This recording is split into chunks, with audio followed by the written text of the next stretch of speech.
வணக்கம். எங்கள் தமிழ் மருத்துவ சேனலுக்கு உங்களை அன்போடு வரவேற்கிறோம். இன்றைக்கி நம்ம வீடியோவில் என்ன பார்க்க போகிறோம்னா, அதாவது திடீர் பணக்காரனாகிறது ரொம்ப கஷ்டங்க. அதுக்கு நம்ம சில பூஜைகள், பரிகாரங்கள், வழிபாடுகள், மந்திரங்கள் சொன்னால் தான் நம்மளுடைய கடவுள் அருள் நமக்கு கிடைக்கும்.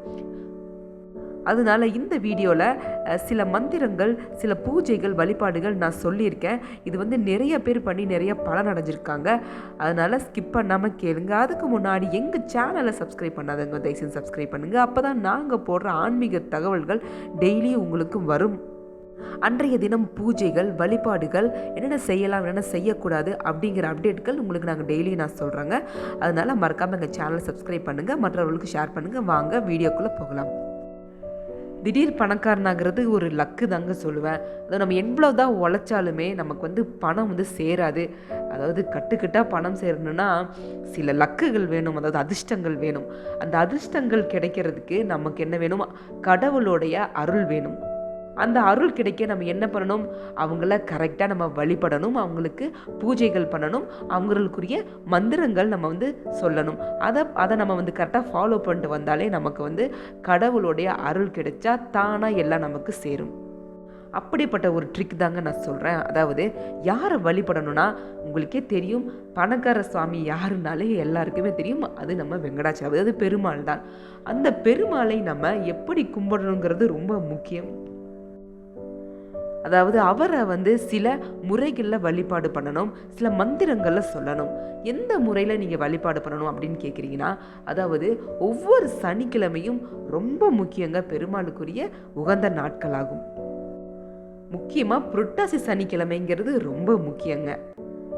உங்கள் வாழ்க்கையில் கஷ்டம் தீர, பணம் சேர கண்டிப்பாக நீங்கள் சனிக்கிழமை பெருமாளை இந்த மாதிரி நீங்கள் வழிபட்டு பாருங்கள். கண்டிப்பாக பலன் கிடைக்கும். எப்படி வழிபடணும்னு நான் சொல்கிறேங்க. காலையில் எந்திரிச்சு நீங்கள் வெள்ளிக்கிழமையே வீடு சுத்தம் பண்ணி தொடச்சிருப்பீங்க, பரவாயில்ல. இந்த சனிக்கிழமையும் நீங்கள் வீடை சுத்தம் பண்ணிக்கிங்க. ஏன்னா பெருமாள்ங்கிறவர் ரொம்ப சுத்தத்திற்கு ரொம்ப முக்கியமானவர். அதனால் நீங்கள் உங்களுடைய வீடும் உள்ளமும் ரொம்ப சுத்தமாக இருக்கணும். அதனால் நீங்கள் வீடை சுத்தம் பண்ணிக்கிங்க. வாசலை பெருக்கி கோலமிட்டு நீங்கள் மாவிலை தோரணம் கட்டிக்கிங்க. அதுக்கப்புறமா பார்த்தீங்கன்னா, நீங்கள் ஸ்நானம் பண்ணிவிட்டு, அதாவது குளிச்சுட்டு நீங்கள் பூஜை அறைக்கு வந்தீங்கன்னா, வெள்ளிக்கிழமை நீங்கள் போட்டிருந்த அந்த பூக்கள் எல்லாம், அப்புறம் விளக்குக்கு ஊற்றின எண்ணெய், திரி எல்லாமே நீங்கள் அப்புறப்படுத்திக்கணும். வெள்ளிக்கிழமை நீங்கள் யூஸ் பண்ண எதுவுமே நீங்கள் சனிக்கிழமை யூஸ் பண்ணக்கூடாதுங்க. இந்த மாதிரி பூஜை அறையை சுத்தம் பண்ணிக்கிங்க. சுத்தம் பண்ணிவிட்டு பெருமாள் படத்திற்கு நீங்கள் திலகம் இட வேண்டும். திலகம்னா நாமம். பெருமாள் படத்திற்கு நாமம் போடுங்க. அதே மாதிரி வாசல் கதவுலையும் நீங்கள் நாமம் போட்டு விடுங்க. அதுக்கப்புறம் நீங்களும் நாமம் போட்டுக்கணும். இந்த பூஜையை நீங்கள் ஆணாக இருந்தாலும் சரி, பெண்ணாக இருந்தாலும் சரி, யார் வேண்டாலும் இந்த பூஜையை நீங்கள் செய்யலாம். அதாவது நாமம் விட்டுட்டு அதுக்கப்புறம் துளசி மாலையை நீங்கள் பெருமாள் படத்திற்கு சூடணுங்க. அதுக்கப்புறமா ஒரு சொம்பு எடுத்துக்குங்க. ஒரு சொம்பு எடுத்துகிட்டு அதில் தண்ணீர், நல்லா சுத்தமான தண்ணீராக இருக்கணும். தண்ணீர் எடுத்துகிட்டு அதுக்குள்ளே இந்த துளசி இலையை கொஞ்சம் போட்டு வைங்க. அதுக்கப்புறம் கடவுளுக்கு, அதாவது பெருமாளுக்கு நெய்வேத்தியமாக கொஞ்சம் சிம்பிளாக நீங்கள் பண்ணுறீங்கன்னா அவளும் கரும்பு சர்க்கரையும் போதுங்க. இல்லை உங்களால் முடியும்னா நீங்கள் சர்க்கரை பொங்கல், பாயசம், இல்லைன்னா புளியோதரை. புளியோதரை எந்த ஒரு, அதாவது வெங்காயம், பூண்டு அந்த மாதிரி எதுவுமே சேர்க்கக்கூடாதுங்க. புளியோதரை சிம்பிளாக பண்ணியிருக்கணும். பெருமாளுக்கு வெங்காயம் பூண்டெல்லாம் ஆகாது. இது நீங்கள் போடக்கூடாமல் புளியோதரை படைக்கணும்.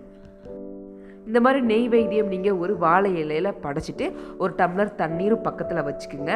அதுக்கப்புறமா பார்த்தீங்கன்னா நீங்கள் அடுத்ததாக தீபம் ஏற்ற வேண்டும். அதாவது நீங்கள் அகல் விளக்கு கிடச்சிச்சின்னா ரொம்ப சந்தோஷங்க. இல்லை அகல் விளக்கு இல்லை, என்கிட்ட காமாட்சி விளக்கு தான் இருக்குன்னா நீங்கள் ஏதோ ஒரு விளக்கு நீங்கள் ஏற்றி வைக்கலாம். அதாவது நான் சொன்ன மாதிரி தான், வெள்ளிக்கிழமை யூஸ் பண்ண எண்ணெயும் திரியும் நீங்கள் சனிக்கிழமை யூஸ் பண்ணக்கூடாது. அதை அப்புறப்படுத்தி விட்டு புதிதாக எண்ணெயும் புதிதாக திரியும் நீங்கள் ஊற்றி வைங்க. அந்த எண்ணெய்க்குள்ளே பார்த்தீங்கன்னா கொஞ்சமாக பச்சை கற்பூரம் நுணுக்கி விடுங்க. அதுக்கப்புறம் கொஞ்சம் ஒரு 2 துளசி இலை அதுக்குள்ளே போடுங்க. போட்டுட்டு நீங்கள் தீபம் ஏற்றி வையுங்கள். அதுக்கப்புறம் பார்த்தீங்கன்னா நீங்கள் கடவுளை வழிபடணும். அதுக்குரிய மந்திரங்களும் போற்றிகளும் சொல்லணும். இந்த போற்றிகளும் மந்திரங்களும் சொல்லும்போது எந்த ஒரு டிஸ்டர்பன்ஸும் இருக்கக்கூடாதுங்க. மனதார அமைதியாக நீங்கள் கடவுளை பிரார்த்திக்கணும். இந்த மந்திரங்களையும் போற்றிகளையும் நீங்கள் மனதார பெருமாளுக்கு நீங்கள் சொன்னீங்கன்னா அவர் உங்களுக்கு அள்ளி கொடுப்பாருங்க. வாங்க அந்த மந்திரம் போற்றி என்னன்னு பார்க்கலாம். முதலில் மந்திரங்களின் சிறப்புகள் என்னன்னா, இறைவனை விட அவருடைய திருநாமத்திற்கு அதிக சக்தி உண்டு என்பார்கள். மகாபாரதத்தில் திரௌபதியின் மானம் காத்தது கோவிந்தா என்னும் நாமம். முதலிடம் சிக்கிய கஜேந்திரனின் தன்பம் தீர்த்தது ஆதிமூலம் என்னும் திருநாமம். இந்த கலியுகத்திலும் இத்தகைய திருநாமத்தின் மூலம் இறைவனின் அருளை பெறவும் அவனின் திருவடி அடையவும் முடியும். பொதுவாக நாராயணனின் அருள் பெற 8 எழுத்து மந்திரமான ஓம் நமோ நாராயணா என்று சொல்வது வழக்கம். இது அனைவருக்கும் அறிந்தது. அனைவரும் வழக்கமாக சொல்லக்கூடியது வைகுண்ட பதவி வரும் மந்திரம் என ஸ்ரீராமானுஜர் வழிகாட்டியது ஓம் நமோ நாராயணா என்னும் 8 எழுத்து மந்திரம். பசுதானம் செய்ததற்கு இணையான பலனை தரக்கூடியது கோவிந்தா என்னும் நாமம். கோவிந்தன் என்னும் பெயருக்கு இந்திரங்களை அடக்கி ஆள்பவன் என்றும் பொருள் உண்டு. கூப்பிட்ட குரலுக்கு ஓடோடி வந்து உடனடியாக அருள் செய்யக்கூடிய மந்திரம் ஆதிமூலம் என்னும் நாமம். இந்த மாதிரி மந்திர சிறப்புகளெல்லாம் கண்டிப்பாக நீங்கள் தெரிஞ்சிருக்கணும். அடுத்ததாக பார்த்தீங்கன்னா, மா என்றால் தமிழில் லட்சுமி தேவியை குறிக்கும். தவன் என்றால் கணவன், மாதவன் என்ற சொல்லுக்கு லட்சுமி தேவியின் கணவன் என்பது பொருள். இதனால் மாதவா என்னும் நாமத்தை சொல்லும்போது நாராயணனின் அருளை மட்டுமல்ல, அவனின் மார்பில் நிரந்தரமாக இருக்கும் லட்சுமி தேவியின் அருளையும் சேர்த்து பெற முடியும். இதுபோல் நாராயணனின் திருநாமங்களில் ஒன்றான ஸ்ரீதரன் என்ற சொல்லுக்கும் லட்சுமியின் கணவன் என்றுதான் அர்த்தம். ஸ்ரீ என்ற எழுத்து லட்சுமி தேவியை குறிக்கும்.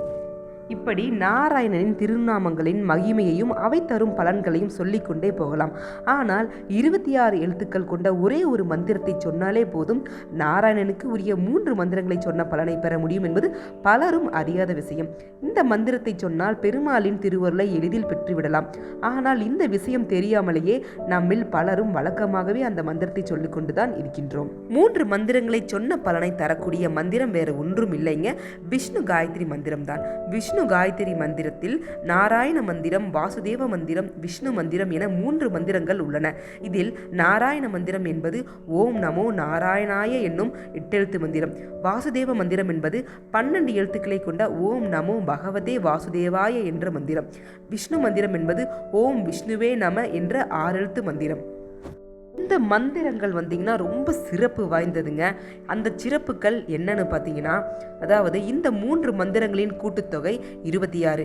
8 + 12 + 6 = 26. இந்த 26 எழுத்துக்களை கொண்டது தான் இந்த விஷ்ணு காயத்ரி மந்திரம். அதாவது நீங்கள் பெருமாளுக்குரிய பூஜைகள் நீங்கள் தொடங்கும் பொழுது, அது சனிக்கிழமையாக இருந்தாலும் சரி, இல்லை எந்த கிழமைகள் நீங்கள் பெருமாளுக்கு நீங்கள் பூஜையை தொடங்குவதாக இருந்தாலும் சரி, நான் கோயில்களுக்கு போய் நீங்கள் சாமி கும்பிடும் போதும் சரி, இந்த நாமத்தை நீங்கள் கண்டிப்பாக, அதாவது இந்த காயத்ரி மந்திரத்தை நீங்கள் கண்டிப்பாக மனதார நீங்கள் சொன்னீங்கன்னா பெருமாள் உங்களுக்கு, அதாவது வாழ வழி கிடையாதுங்க, அப்படியே அள்ளி கொடுப்பார் என்னன்னே சொல்லலாம். இந்த விஷ்ணு காயத்ரி மந்திரமோட சக்தி அவ்வளவு பெரியதுங்க. அதனால இந்த புரட்டாசி சனிக்கிழமையில் நீங்கள் பூஜைகள் தொடங்கும் பொழுது ஓம் நமோ நாராயண நமோ அப்படின்னு சொல்லிட்டு அதுக்கடுத்ததாக இந்த காயத்ரி மந்திரத்தை நீங்கள் கண்டிப்பாக சொல்லணுங்க. அந்த விஷ்ணு காயத்ரி மந்திரம் நீங்கள் மன அமைதியாக எந்த ஒரு டிஸ்டர்பன்ஸும் இல்லாமல் நீங்கள் மனதார சொல்லணும். இந்த மந்திரம் இதோ: நாராயணாய வித்மஹே வாசுதேவாய தீமஹி தன்னோ விஷ்ணு பிரசோதயாத். இதுதாங்க இந்த மந்திரம். இந்த மந்திரம் மிகவும் சக்தி வாய்ந்தது. புரட்டாசி மாதத்தில் முடியாதவர்கள் புரட்டாசி சனிக்கிழமைகளில் மட்டும் மனசு சுத்தத்துடன் இந்த மந்திரத்தை சொன்னால் பெருமாளின் பூரண அருள் கிடைக்கும் என்பது நம்பிக்கை. அடுத்ததாக பார்த்தீங்கன்னா, அதாவது பெருமாளுக்குரிய 108 போற்றிகள் கண்டிப்பாக நீங்கள் இந்த சனிக்கிழமைகளில் சொல்லிட்டு வரணுங்க. உங்களுக்கு அதாவது கஷ்டமாக இருந்தாலும் நீங்கள் ஒரு அரை மணி நேரம் இதுக்காக நீங்கள் ஒதுக்கினீங்கன்னா நீங்கள் வாழ்க்கை ஃபுல்லு உங்கள் கஷ்டங்கள் தீர்ந்து நீங்கள் நல்ல செழிப்புடன் வாழலாம்.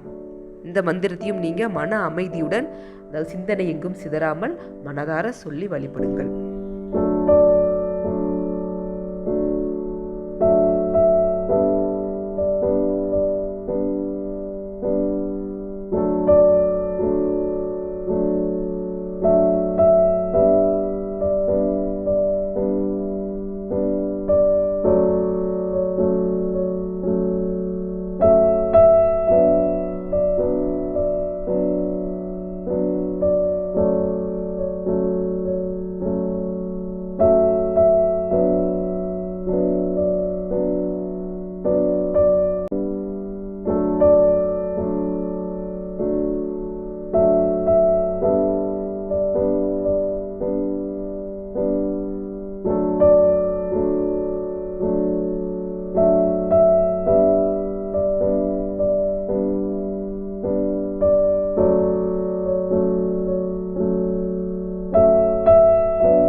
அதுதாங்க இந்த 108 போற்றிகள். இந்த 108 போற்றிகளையும் நான் முன்னாடி சொன்ன மந்திரங்களையும் நீங்கள் ஒவ்வொரு சனிக்கிழமையும் நீங்கள் சொல்லிட்டு வந்தீங்கன்னா உங்களுக்கு பெருமாளுடைய அருள் கண்டிப்பாக கிடைக்கும். உங்களுடைய கடன்கள் தீரும், செல்வம் செழிக்கும், நகைகள் சேரும், அதாவது வாழ்க்கையில் இருக்கிற எல்லா பிரச்சனைகளுமே தீரும். பெருமாளை நித்தமும் அவருக்குரிய நாமத்தை நாம் மனதார ஜெபித்து வந்தால் திருமாலின் திருவருளும் மகாலட்சுமியின் பேரருளும் கிடைத்து நம் வாழ்க்கையை வாழ்வாங்க வாழலாம் என்பது நம்பிக்கை. இது போன்ற ஆன்மீக தகவல்கள் டெய்லியும் என்னென்ன வேலைகள் பண்ணலாம், பண்ணக்கூடாது அப்படிங்கிற விஷயங்கள், ரெண்டாவது என்னென்ன பூஜைகள், பரிகாரங்கள், வழிபாட்டு முறைகள் என்னென்ன செய்யலாம் அப்படிங்கிறத நாங்கள் உங்களுக்கு அப்டேட் பண்ணிட்டே இருக்கோங்க. அதுக்கு எங்கள் சேனலை சப்ஸ்கிரைப் பண்ணுங்கள், மற்றவர்களுக்கு இந்த செய்திகளை ஷேர் பண்ணுங்கள். நன்றி, வணக்கம். ஓம் நமோ நாராயணா.